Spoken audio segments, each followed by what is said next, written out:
नमस्कार, मैं हूं केशव पंडित और आप देख रहे हैं देश का तेजी से बढ़ता एटीवी न्यूज चैनल। और इस वक्त आप देख रहे हैं हमारा खास प्रोग्राम लाइव इंटरव्यू। हमारे आज खास मेहमान हैं पूर्व आईपीएस अमिताभ ठाकुर जी, जो संस्थापक हैं आजाद अधिकार सेना के। बहुत बहुत स्वागत है सर आपका एटीवी पर। नमस्ते। नमस्ते केशव जी। कहते हैं कि राम के आदर्शों पर जो है चलना बहुत कठिन है, राम राज्य की स्थापना करना तो बहुत सरल है। और शायद जनता को चाहने वाले, नेताओं की नजरों में खटकने वाले अमिताभ जी जो है रास नहीं आए राजनीति को, और आज भी रास नहीं आ रहे हैं। आज तो आप नहीं है सर वहां जहां आप खटकते थे, लेकिन आज भी लोग आपको झेल नहीं पा रहे हैं। आखिर क्या वजह है जी?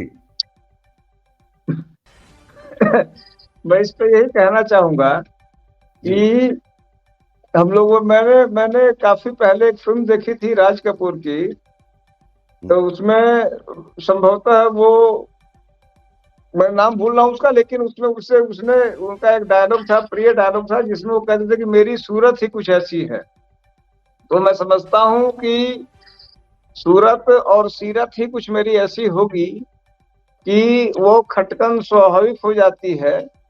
अगर अगर जैसे कि, और कई बार मुझे लगता है कि मैं भी इस विषय पे चिंतन करता हूँ, सोचता हूँ कि मैं तो ईश्वर की कृपा से मैं बहुत ही अच्छी सेवा में रहा, और यदि मैंने चाहा होता तो इसमें कोई शक नहीं कि सांसद, विधायक, मंत्री वगैरह बनना कोई मेरे लिए कोई बहुत बड़ा काम नहीं था, और बहुत ही प्रिय होना प्रधानमंत्री जी के पास, गृह मंत्री जी के पास, मुख्यमंत्री जी के पास आवागमन होना, एक्सेस होना कोई असंभव काम नहीं था। तमाम हमारे साथी सर्विस में रहते हुए पोस्ट रिटायरमेंट ये सब कर रहे हैं, बन रहे हैं, ऊंचे पदों पर भी चले जा रहे हैं, मंत्री बन जा रहे हैं। उसी सेवा से मैं भी था, लेकिन कहीं ना कहीं सूरत सीरत ने ऐसी स्थिति बना दी कि सिवाय खटकने के मैं कुछ नहीं रह पाया। लेकिन मुझे इस बात की बेहद खुशी है और एक अपने अंदर संतोष है कि मैं सिर्फ खटकता रहा, प्रिय नहीं बन पाया। इस बात की, चाहे कई बार लोग मुझे कहते रहे, लेकिन मुझे खुशी होती है कि मैं प्रिय नहीं बन पाया। जी, आईसीएस की अगर बात हो, जो अंग्रेजी दौर में जो है सबसे बड़ा एग्जाम, कठिन परीक्षा पास करके जिस समय आते थे, उस समय नेताजी बोस की अगर हम चर्चा न करें, मुझे लगता है कि फिर आईसीसी आईसीएस का जो है अध्याय अधूरा रह जाएगा। ठीक उसी तरह से अगर आईपीएस की चर्चा होगी तो ये इतिहास है कि बिना अमिताभ ठाकुर के आईपीएस की बात हो ही नहीं सकती है। लेकिन सर, अभी हाल में जो चुनावी बांड है, जिसको इलेक्टोरल बॉन्ड को बैन कर दिया गया है सुप्रीम कोर्ट के द्वारा, और इस पर हम आपको कुछ चौंकाने वाले आंकड़े भी बताते हैं। इसमें 3.2 करोड़ रुपए सपा को पहुंचा था, वो भी 2021 और 22 और 23 में नहीं पहुंचा था। बहुजन समाज पार्टी को भी केवल 20,000 रुपए पहुंचा। लेकिन अगर वहीं भारतीय जनता पार्टी की अगर हम बात करें तो इनको लगभग जो है वहां पहुंचा है 1500 करोड़ से ऊपर। इस पर क्या कहेंगे आप कि ये बड़ा स्कैम है, जिसको लेकर सुब्रमण्यम स्वामी जी भी कह रहे हैं, भारतीय जनता पार्टी के बड़े नेता भी कह रहे हैं कि ये बहुत बड़ा स्कैम है, इसकी जांच होनी चाहिए जी? देखिए, ये तो क्योंकि इस देश में अब कहना मना हो गया है, और महात्मा गांधी के जो 3 बंदर हैं, उनकी स्थिति में ही जनता को रहना उसके स्वास्थ्य के लिए हितकारी हो गया है कि बुरा न कहो, बुरा न सुनो, बुरा न बोलो। अब यहाँ बुरा से मतलब है कि सरकार के खिलाफ कुछ न बोलो, सरकार की कोई गुनाह न सुनो, गलती न सुनो, न देखो। राष्ट्र सर्वोपरि, राष्ट्र, धर्म और धर्म, इनका जो है एक दिखावटी जो एक ताना बुना बुन दिया गया है, उसके अंदर रहो, आनंदित रहो। राष्ट्र को कि वे जो भी गुनाह करते रहे सत्ताधीश, उसको सहर्ष स्वीकार करो, उसका गुणगान करो। स्थितियां ऐसी बना दी गई हैं, बन चुकी हैं। अन्यथा ये जो कुछ मामलात आते रहे, मामलात तमाम आए, जैसे एक राफेल का मामला आया, जैसे कि अडानी साहब का मामला आया, और जैसे अब ये इलेक्टोरल बॉन्ड आया, जैसे डिनोटिफिकेशन आया, ये क्या बोलते हैं, डिमोनेटाइजेशन आया। डिमोनेटाइजेशन के पहले नोटबंदी के पहले बताया जाता है कि भारतीय जनता पार्टी ने ऐसी आम चर्चा है कि न जाने किसी कोई ऐसा जिला नहीं है जहां उन्होंने काफी सारी जमीनें अपनी खरीद ली। यह बात बार बार मीडिया में आती है कि अपने अपने ऑफिसेस बना लिए, ऊंचे ऊंचे भवन बना लिए। यह बात भी कई जगह आई है कि कुछ उनके नेता थे जिन्होंने पहले ही कहीं जाके ये बात कह भी दिया कि नोटबंदी हो रही है, और तमाम बातें जो इस बात को, जो इनसाइड ट्रेडिंग की बात है उसको दर्शाता है, उसे दबा दिया गया, खत्म हो गया। सुप्रीम कोर्ट में जो केस गया उसने इस एस्पेक्ट को देखा नहीं, समहाउ वो पूरा मामला छिन्न भिन्न हो गया। अब ये इलेक्टोरल बॉन्ड का मामला आया है। सुप्रीम कोर्ट ने इस बार कम से कम, मतलब हम लोग सुप्रीम कोर्ट के शुक्रगुजार हो कि उन्होंने बहुत ही एक डिसीसिव उन्होंने अपना वर्डिक्ट दिया, एक व्यू रखा। क्लियर वर्ड्स में उन्होंने कहा कि दिस इज अनकॉन्स्टिट्यूशनल, यह उन्होंने कहा। उन्होंने 7-8 निर्देश भी दिए, इलेक्शन कमीशन को भी उसमें कुछ निर्देश शामिल हैं। अब उम्मीद की जाएगी कि इलेक्शन कमीशन, चूंकि अब तो हालात हो गए हैं कि ज्यादातर कॉन्स्टिट्यूशनल स्टैट्यूटरी बॉडीज, वैधानिक और संवैधानिक जो बॉडीज हैं, वह उनको भी कई बार तोतों की तरह ट्रीट किया जा रहा है, माना जा रहा है। एक बड़ा तबका मान रहा है कि जैसे कि हम लोग के समय एक फिल्म आई थी सफर, जब मैं युवा था तो सफर एक फिल्म थी, उसमें मेरे ख्याल से शायद एक गाना गाया गया था हीरोइन के लिए, जो तुमको हो पसंद वही बात कहेंगे, तुम दिन को अगर रात कहो रात कहेंगे। यह संवैधानिक संगठन जो है, यह दिन को रात, रात को दिन कहने से इन्हें की कोई हिचकिचाहट नहीं रहती है। तो सुप्रीम कोर्ट ने एक आदेश दिया है, पालन इलेक्शन कमीशन को करना है, वो इलेक्टोरल बॉन्ड्स पे भूल जाए। आदमी कितनी बार सुप्रीम कोर्ट जाएगा और सुप्रीम कोर्ट होता कल को उसमें कह दे भाई हुआ हुआ, मैंने अपनी बात कह दी, तमाम बातें हैं। यदि इसका एग्जीक्यूशन ठीक से हो जाए, नंबर 1। और नंबर 2, जो यहाँ अंग्रेजी में जो एक फ्रेज है, जो क्विड प्रो क्वो, यानी कि इसके बदले वो, लेन देन, इसमें क्विड प्रो क्वो की बात दिखती है। क्यों? आपने बहुत अच्छी बात कही, समाजवादी पार्टी इतनी बड़ी पार्टी है, बहुजन समाज पार्टी बहुत बड़ी पार्टी, इसमें कोई शक नहीं है। उसे छोटी छोटी पार्टियां जो कहीं कहीं सत्ता में हैं, जैसे वाईएसआर की पार्टी है, वहां पर आपको तेलंगाना में थी, जहां जहां सत्ताधीश हैं पार्टियां, उन्हीं पार्टियों को इलेक्टोरल बॉन्ड्स मिले हैं। मैंने जो कैलकुलेट किया था, कितने 8 करोड़ 17 करोड़ या कितने करोड़ रुपए इनको मिले, या 8 करोड़ रुपए शायद मिले भाजपा को इलेक्टोरल बॉन्ड से, और बाकियों को कम कम मिले। 780 करोड़। हाँ जी, ठीक है। तो जहां जहां जो पार्टी इन पावर है, चाहे केंद्र में चाहे राज्यों में, उन्हें ही पैसे मिले हैं। और उसके अलावा जो बड़ी पार्टियां भी हैं, जो ताकत में नहीं है, उनको पैसे नहीं मिले। छोटी पार्टियां भी जो कहीं गवर्नेंस में है, उनको पैसे मिले इलेक्टोरल बॉन्ड में। क्या ये इस बात को नहीं दर्शाता है कि सीधा सीधा इसका क्विड प्रो क्वो से वास्ता है? इस हाथ लो उस हाथ दो, लेन और देन, हम तुमको जो है लाभ पहुंचाएंगे, तुम हमको इलेक्टोरल बॉन्ड दो, वो बिल्कुल सेफ है, उसमें तुम्हारा नाम नहीं रहेगा, पता नहीं रहेगा, गुमनाम। जैसे मुझे याद है जब हम लोग बच्चे थे तो एक कोई हीरोइन के यहाँ पहले इनकम टैक्स का भी बड़ा रुतबा था, रेड पड़ा था, तो उसके यहाँ कई करोड़ रुपए मिले। तो उसने कहा कि हमारे घर में कोई सुबह सुबह पैसे फेंक गया था, मैं नहीं जानती हूँ। उन्होंने उसे कुछ नहीं सूझा, उसने यही बात कह दी। इलेक्टोरल बॉन्ड भी इन्होंने इसी तरह का बनाया था कि ये कह दे कि भाई हम क्या जाने, कोई हमारे घर फेंक गया।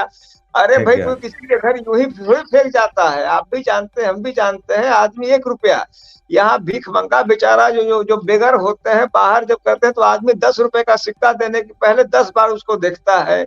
यहाँ 10,000 करोड़ रुपए कोई ऐसे क्यों फेंक जाएगा जब तक उसकी सीधे सीधे उसका फायदा होगा। तो ये क्विड प्रो क्वो को दर्शाता है।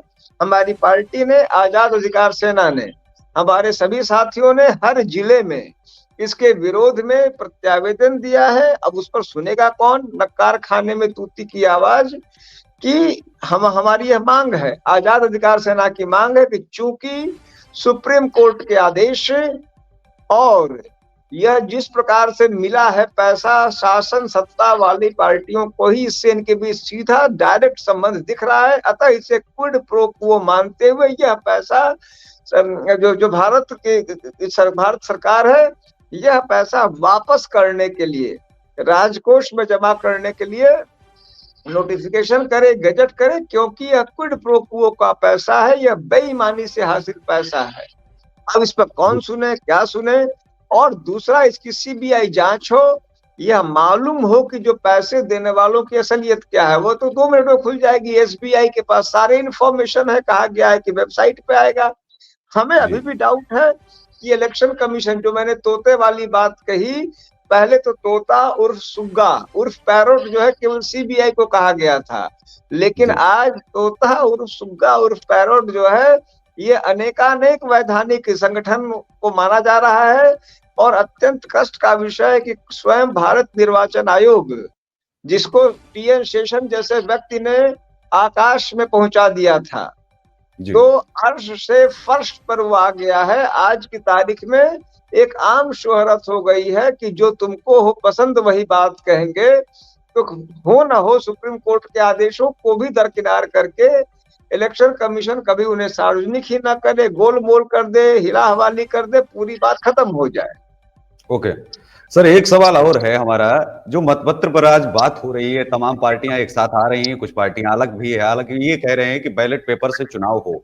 क्या बैलेट पेपर मतलब मतपत्र, मतपेटियां लूटने वाले लोग अब गायब हो गए हैं या दोबारा पैदा नहीं होंगे? पहला सवाल तो आपसे यह है।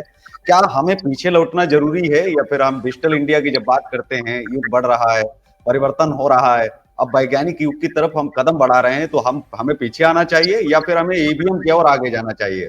रही ईवीएम की बात, तो ईवीएम पर जब सवाल उठते हैं तो सुप्रीम कोर्ट में आखिर आज तक कोई साबित क्यों नहीं कर पाया?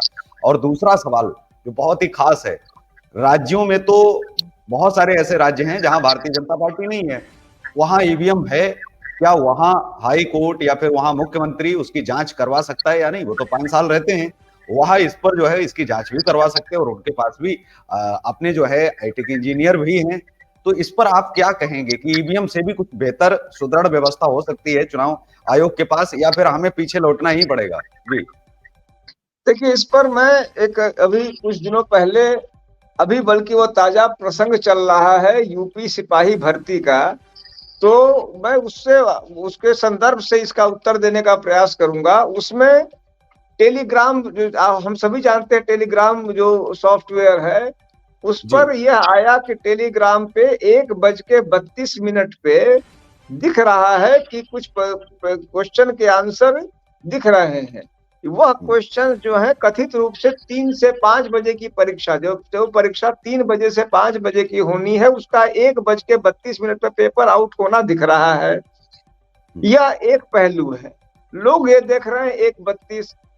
पुलिस भर्ती बोर्ड ने अपना एक आंसर दे दिया कि वो जो है कि टेलीग्राम पे उसका जो डेट समय है 1:32, वह फ्रॉड है, उसका मैनिपुलेट किया गया है, 1:32 नहीं है।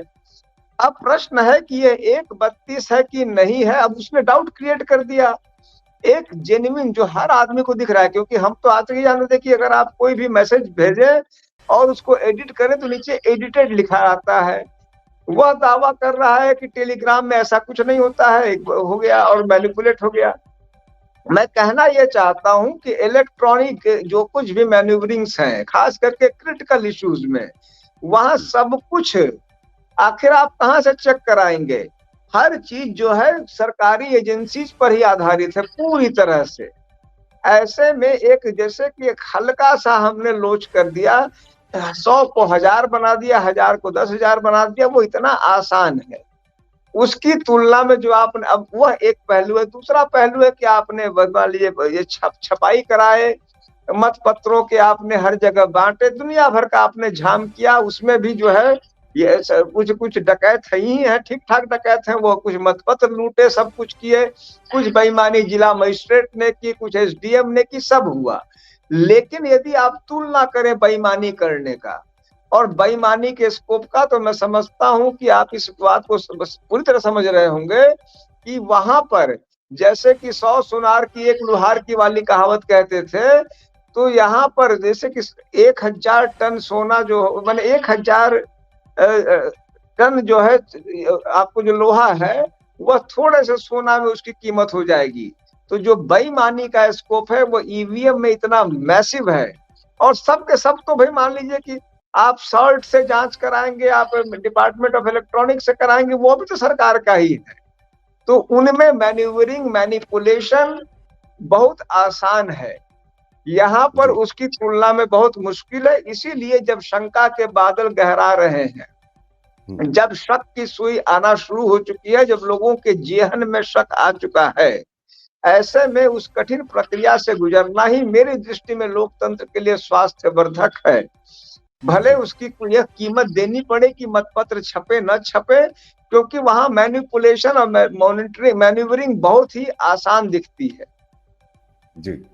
तीसरा सवाल हमारा, जब आपने उत्तर प्रदेश पुलिस की बात की है, क्योंकि आज हम छोटे छोटे सवालों पर आपकी राय जानेंगे और इसको लेकर के आश्वस्त भी हमारे जो है, क्योंकि आज दर्शक जो है वो स्वास्थ्यवर्धक, जब आप बात करते हैं कि लोकतंत्र में होना बहुत जरूरी है, तो पत्रकारिता में भी जो है स्वस्थ पत्रकारिता के लोग जो है अपेक्षा करते हैं। उत्तर प्रदेश जब ये पुलिस परीक्षा हो रही थी तो लड़कियों के, महिलाओं के मंगलसूत्र, कंगन, चूड़ियां, हालांकि जो पति के मरने के बाद में जो चूड़ियां उतारी जानी चाहिए वो चूड़ियां उतरवा ली गई, मंगलसूत्र उतरवा लिया गया। इसका परीक्षा से क्या संबंध है, एक तो मैं ये जानना चाहता हूं, क्योंकि ऐसी तमाम हमने भी परीक्षाएं देखी हैं जहां पर ये विरोध, जब ये विपक्ष में थे अखिलेश सरकार में, जब ये हुआ था मुलायम सरकार में, तो ये विरोध हुआ था, विरोधाभास हुआ था कि आप जो है हिंदू आस्था से खिलवाड़ कर रहे हैं। आज तो राम राज्य है, आज फिर ऐसा क्यों किया गया? क्या ये अब हिंदू आस्था का खिलवाड़ नहीं है? जी देखिए, मैं समझता हूँ इस प्रश्न का मैं बहुत लंबा उत्तर इसलिए नहीं देना चाहूंगा क्योंकि आपने संक्षेप में पूरी बात कह दी है और बहुत ही ढंग से किया आपने। मैं समझता हूँ कि इसमें मैं आपसे पूरी तरह सहमत हूँ कि यह जो गलत है, उसको डिफेंड करने का कोई उपाय, तरीका या कारण नहीं है। यह गलत हुआ है, इसको सही कहने किसी भी प्रकार से सही नहीं कहा जा सकता है। ये दुर्भाग्यपूर्ण है और आपत्तिजनक है।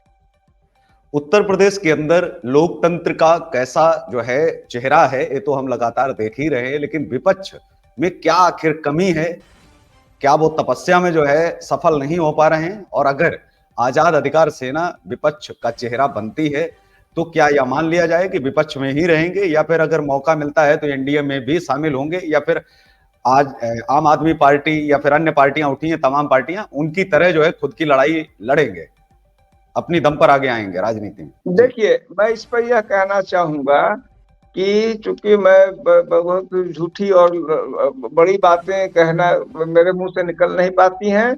अभी हम उस प्रक्रिया में बहुत ही प्राथमिक और शैशव अवस्था में है। अभी यह दूर की कौड़ी है हमारे लिए, यह बातें जो हमारे बुनियादी सिद्धांत। हम आम आदमी पार्टी या अन्य पार्टियों की तुलना में हमारी समस्या यह है आजाद अधिकार सेना की कि हमें सत्ता नहीं चाहिए, हमें व्यवस्था जन्य परिवर्तन चाहिए। हमें बुनियाद में जो है जो आवश्यकता है चीजों की, जो अन्याय के विरोध की, अत्याचार के विरोध की, भ्रष्टाचार के विरोध की, आम नागरिकों को उनके अधिकारों के प्रति सचेत करने की, हमारे लिए वह मायने रखते हैं। सत्ता होना न होना हमें कोई वोट न दे, हम अपने साथियों को साफ कहते हैं, आपके माध्यम से हम लोगों को भी साफ कहेंगे, हमें किसी का वोट नहीं चाहिए, हमें किसी की सिफारिश नहीं करनी है, वोट दो। वह हमारा फील्ड नहीं है। हमारा फील्ड है कि हम आपके लिए क्या कर सकते हैं, अन्याय, अत्याचार, भ्रष्टाचार के विरोध के लिए हम क्या कर सकते हैं। हमें उस योग्य कोई समझेगा वोट देगा, नहीं समझेगा नहीं देगा। उसके हमारा वोटर होगा तब, नहीं होगा तब। हम किसी जाति धर्म के आधार पर किसी की लड़ाई नहीं लड़ते हैं। हमारा मानना है कि व्यवस्था जन्य कुछ महत्वपूर्ण परिवर्तन आवश्यक है और उसके लिए हमारी पार्टी संघर्ष कर रही है। भविष्य में भी हम इसी बुनियाद पे चलेंगे। जी, जब आप जाति की बात करते हैं तो ये साफ हो जाता है कि आप चाहते हैं कि देश में एक समान और एक साथ विकास हो, क्योंकि यही हमारे क्रांतिकारियों ने भी चाहा होगा जिस समय आजादी के लिए वो हसीने पर गोलियां खा रहे थे और फांसी चढ़ रहे थे। तो आपसे सवाल यह है हमारा कि जातिगत जनगणना की लगातार जोर शोर से मांग जो है विपक्ष कर रहा है, तो इसमें आपकी सहमति है, असहमति है? और अगर जातिगत जनगणना हो जाती है तो उससे क्या होगा? आमूलचूल कोई परिवर्तन आ जाएगा? देखिए, मैं इस संदर्भ में मैं ये कहना चाहूँगा कि निश्चित रूप से यह एक ऐसा प्रश्न है जिसके 2 पहलू हैं और दोनों पहलू बराबर रूप से सशक्त हैं और तीसरा एक और तीसरा सबसे बड़ा पहलू ये है कि जो भी दोनों पहलू को बोलने वाले लोग इस प्रश्न के मौलिक मुद्दों पर चर्चा नहीं करना चाहते, उनके जो कोई भी वक्तव्य होते हैं वो पूरी तरह स्वार्थजन्य हो रहे हैं।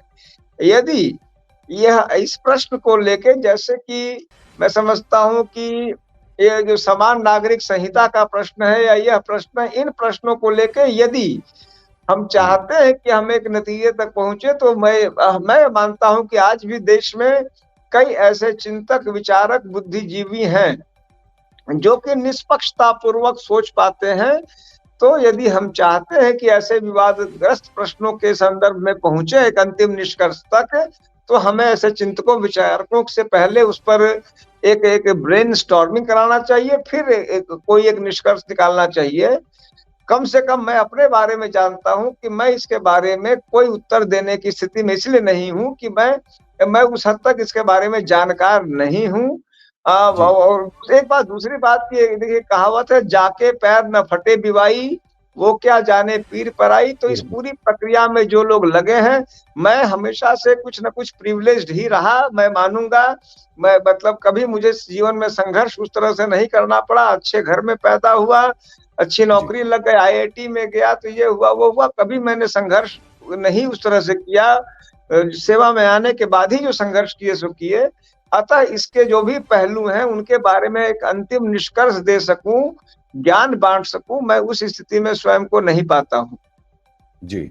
एक सवाल और है और बहुत महत्वपूर्ण है क्योंकि उत्तर प्रदेश की अगर बात की जाए और उत्तर प्रदेश में एससी-एसटी कानून की बात न की जाए, तो मुझे लगता है कि ये भी बेईमानी होगी। 2022 तक की एक रिपोर्ट है जिसमें कहा गया कि 18 करोड़ रुपए केवल गोरखपुर में बाँट दिया गया 2 सिद्धि से पहले। क्या आप मानते हैं कि एससी-एसटी कानून हो या तमाम कानून तो बनने ही चाहिए अगर कहीं किसी वर्ग का, किसी जाति का शोषण अगर हो रहा है। लेकिन जो पैसा मिल रहा है वो 2 सिद्धि से पहले अगर मिल रहा है या बाँटा जा रहा है सरकार के द्वारा, तो क्या ये बहुत बड़ा स्कैम नहीं माना जाए? अगर कल को 2 सिद्धि में जो है वो निर्दोष साबित हो जाता है, तो ऐसी स्थिति में पैसा जो है वापस भी नहीं हो पा रहा है। कई जगह तो ऐसा भी मामला जो है सामने आया है। 2 सिद्धि से पहले पैसा कैसे सरकार बाँट सकती है? अगर एक जिले में 20 करोड़ बट रहा है तो 80 जिलों की स्थिति आप समझ सकते हैं। और ये पैसा उन इनकम टैक्स भरने वाले लोगों का है जो ईमानदारी से अपना टैक्स भरते हैं। वो सरकार में इसलिए भरते हैं ताकि जो है विकास हो सके। जी, आप इस पर इसे कैसे देखते हैं कि एससी-एसटी कानून जो है क्या उसमें कुछ बदलाव करने की जरूरत है या नहीं है? जी, देखिए, ये मैं समझता हूँ कि जो ये आपने यह जो पहलू कहा है, यह विचारणीय पहलू है। इसके 2 उत्तर हो सकते हैं, जो लॉजिकल उत्तर दिखते हैं। पहला यह कि दोष सिद्धि तक कुछ न दिया जाए। उसका नेगेटिव पहलू ये है कि अपने देश में कानूनी व्यवस्था ऐसी है कि वर्ष सालों-साल लग सकते हैं। और दूसरी बात कि दोष सिद्धि देखिए, एक स्थिति होती है दोष सिद्धि, एक होती है कि संदेह का लाभ। तो संदेह के लाभ की स्थिति में भी को भी ये तो माना ही जाएगा घटना घटी लेकिन मुलजिम को संदेह का लाभ मिल गया। जी, तो मैं समझता हूँ कि इसमें एक बेहतर और सही विकल्प यह है कि एक प्राथमिक एफआईआर दर्ज होने के बाद एक प्राथमिक अनुसंधान इस विषय पे हो जाए कि उस दलित व्यक्ति के साथ अपराध घटा है कि नहीं घटा है, किसने किया है महत्वपूर्ण नहीं है। कंपनसेशन के लिए महत्वपूर्ण है कि उस व्यक्ति के साथ ऐसा कोई कांड हुआ है कि नहीं हुआ है। इसका यह चीज एक प्राथमिक अन्वेषण हो जाए कि हाँ वैसा कोई कांड दलित वास्तव में पीड़ित है। एफआईआर करता होना एक चीज है, पीड़ित होना एक चीज है। तो एक प्राथमिक अन्वेषण में यदि यह स्पष्ट हो जाता है कि एफआईआर करता वास्तव में पीड़ित है तो उसी समय उसको कंपनसेशन मिल जाना चाहिए। यह जरूर है कि एफआईआर होते ही नहीं मिलना चाहिए। एक एलिमेंट्री प्रोसेस हो जाए, एक एलिमेंट्री इंक्वायरी हो जाए कि एफआईआर करता वास्तव में पीड़ित है कि नहीं है। और यदि जी, उस स्टेज पे यह ज्ञात हो जाता है कि एफआईआर करता पीड़ित ही नहीं है या फर्जी एफआईआर है मान लीजिए, उन स्थितियों में वो न दिया जाए।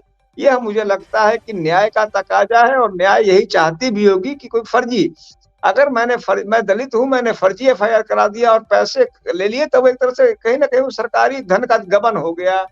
इसीलिए मेरी समझ में इसमें सही न्याय की दृष्टि से यह आवश्यक है कि एक प्राथमिक अन्वेषण हो जाए उस एफआईआर की सत्यता के संबंध में, और अगर सत्यता स्थापित होती है तो तत्काल उसी क्षण पैसा दे दिया जाए। उसका दोष सिद्धि होने न होने से कोई मतलब नहीं है, अपराध होने से मतलब है। जी। एक और सवाल है, आजाद अधिकार सेना पर हम सवाल करेंगे, लेकिन उसके पहले आपसे एक सवाल है कि आपको जो ये अभी तक अंतिम दंश जो प्रश्न आपने रहेगा हम झेला है, लोगों का। जी, आपने जो अभी तक जो दंश झेला है, वह सवर्ण होने का दंश आप झेल रहे हैं या फिर साथ ही मेरा दूसरा प्रश्न है, ईमानदार होने का दंश आप झेल रहे हैं? आखिर क्या वजह है और क्या संदेश आप देंगे अपने जैसे अधिकारियों को भी, और जो आपके रास्ते पर चल रहे हैं, आ रहे हैं, तैयारियां कर रहे हैं, उन बच्चों को भी आप क्या कहना चाहेंगे? उन्हें कैसा बनना चाहिए, कैसा तैयार होना चाहिए? और हमारे कानूनों में भी कोई कमियां दिखती हैं क्या आपको? जी, सरकार में तो कमियां हैं ही। मैं इन सबों का सामूहिक उत्तर ये दूंगा कि मैं अपने बारे में कम से कम जानता हूं कि मैंने जो भी रास्ता चुना वो किसी डॉक्टर ने मुझे नहीं कहा था, मैंने पूर्ण स्वेच्छा से अपने रास्ता चुना। और इसी कारण है जिसको आप दंश कह रहे हैं, मैं जेल गया, मैं सेवा से बर्खास्त हुआ, मैं कटघरे में खड़ा रहा घंटों, मैंने सारा कुछ किया, लेकिन मुझे उसका कोई विशेष अफसोस इसीलिए नहीं हुआ कि मैंने अपना रास्ता खुद से चुना। निष्कर्ष यह है कि मैं यह उसके माध्यम से संदेश देना चाहूंगा कि कोई भी व्यक्ति जिन स्थितियों से मैं गया, अगर मेरी इच्छा कहीं और रही होती तब मैं दिन रात रोता रहता, आत्महत्या कर लेता, लेकिन मर्जी से मैंने रास्ता चुना। तो मैं सभी साथियों से बस यह गुजारिश करूंगा कि जो भी तुम्हें रास्ता पसंद है चुनो। हाँ, बेईमानी का रास्ता चुनोगे तो उसके दंश जब होंगे उसको झेलने के लिए तैयार रहना। बेईमानी का रास्ता ना चुनो, ईमानदारी का जो रास्ता, तुमको सिंगर बनना है, गायक बनना है, मैं एक्टिविस्ट बना, मैं खुश हूँ।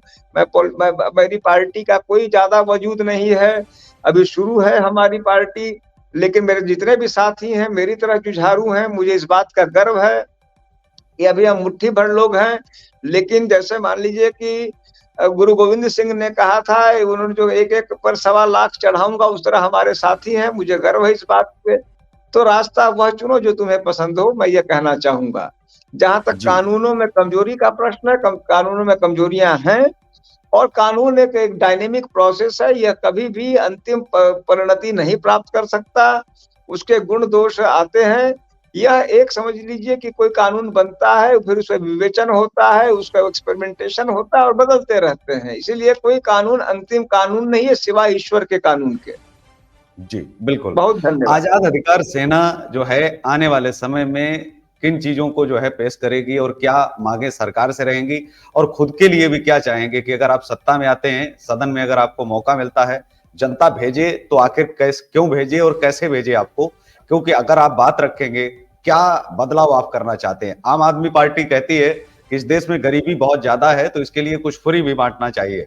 भारतीय जनता पार्टी कहती है कि इस देश में गरीब है, उनको हम राशन तो देंगे, लेकिन हम अन्य निःशुल्क सुविधाएं जो है प्रोवाइड नहीं करवाएंगे, या उनको हम नहीं जो है दे पाएंगे, क्योंकि हमें उठना है, आगे बढ़ना है, विकास का रास्ता अपनाना है, और हमें देश में बहुत सारे विकास जो है वो करने हैं। आजाद अधिकार सेना किस बात में विश्वास रखती है? फ्री देने में, सहायता करने में, या फिर आगे बढ़ाने में, या फिर बहुत कुछ बदलाव करने में? जी, हम बुनियादी रूप से हमारा जो प्राथमिक लक्ष्य है वह सेल्फ एम्पावरमेंट का है। अधिकार हमारी पार्टी का, एक तो हम सेना है, दूसरे हम अधिकारों को, हम कर्तव्यों की बात सरकार करे, अधिकार जनता को मिले, जनता के ही सारे अधिकार हैं, सारी शक्तियां जनता की हैं। जनता इस बात को समझे, जाने, महसूस करे, अधिकारों से लैस हो, अधिकारों से लबालब हो, और हर अन्याय, अत्याचार, भ्रष्टाचार का पुरजोर खुला विरोध करे। यह हमारी पार्टी इसमें विश्वास करती है।